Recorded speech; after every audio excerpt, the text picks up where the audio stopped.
History's always been an important subject of study at St. John's. Knowing who came before you and what happened has been essential over the school's 6 decades of existence. Their gym gives you a sense of the hard work generations of kids have put in to achieve greatness and leave their mark, with one glaring omission. The hard work can pay off, and we always talked about that. You know, there's no shortcuts. They had to come to practice early, they run after games. I mean, all the little things that go into it. Hard work does pay off, and it will eventually help us reach our goals, and that definitely applies to other sports such as beach or for our studies. He worked so hard to get us here. Every day he would tell us this is what it takes to be a championship team, and always help us focus on small detail. We practice almost every day, especially on Sundays, so I think that paid off at the end of the season. It's kind of a mindset where I said that, what about staying, showing up 10 minutes early? How about staying 10 minutes late? Pretty soon, those girls, I wouldn't even tell them. After every game this year, they'd go run stairs on their own. We had got to that point where they realized how good they can be. But now, the Knights' tireless preparation, belief in themselves, leadership, and an otherworldly MVP have let them make their own history. For the first time, cutting the nets down and putting a banner up. Honestly, I still can't believe it. It felt so fast. Especially on a Monday, I can't, it's not real. And we still have exams today too, Yeah. so it was hard to sleep last night. It was really relieving because I know we put a lot of hard work in during the season. So kind of just to accomplish that as a team especially, and knowing that we did it for the first time, it felt really good. I'm still processing it. I feel like it's a really big deal. We just made St. John's history for the whole school.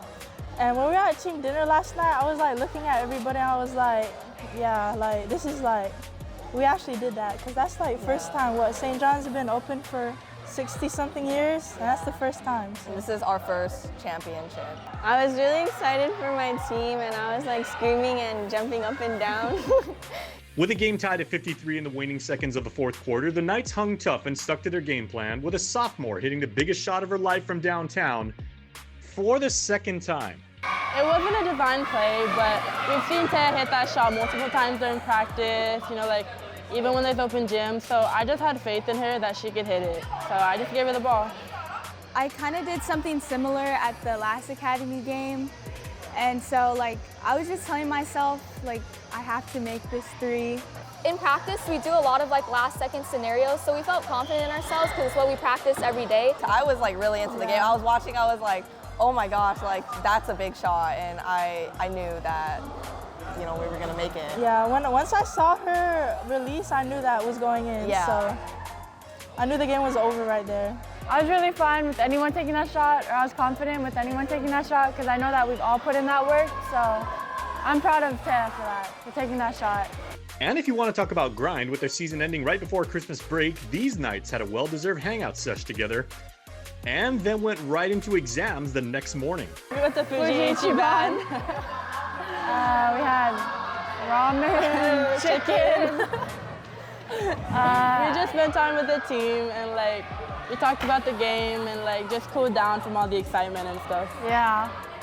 But when you're universally recognized and celebrated as the best on island, you still know what the greatest glory is. What feels better for you, Gio, being league MVP last year or having your team be island-wide champions? Oh, my team being island-wide champions this year, definitely. And for their leaders who have been together since pre-K, it's not like hanging the school's first girls hoops banner hasn't been on their minds. Yeah, low-key, yeah. We practice here every day, and so we're always surrounded by all these banners, and we're you know what, we're gonna get one this year, so. And as true champs do, they gave respect to their opponent, having played Academy twice in 2 weeks, making them better. From the first time we played them, even though we were up, they still gave us a good game. And at the championship last night, they didn't back down. And we know all those girls on those teams, so we're all friends, we're all family, so it's always good to play against them. It's friendly competition, Congratulations, Knights, on your title run. Congrats on doing what you set out to do. Congrats on being the best. Congrats on history. The younger kids coming up see this and want to be a part of it. So I'd say sustainment might be one. We want to continue the excellence that's that's been laid down before us. They're the first ever ever winning team, female basketball. So that gives you a chance to grow up and be just like them. They're a role model. Okay? Very good. Give them a hand. It's really sweet. Like, Makes us feel like role models. yeah. And it's a small community. Yeah. All we got is each other. We have pre-K all the way to high school, so we're really close to each other.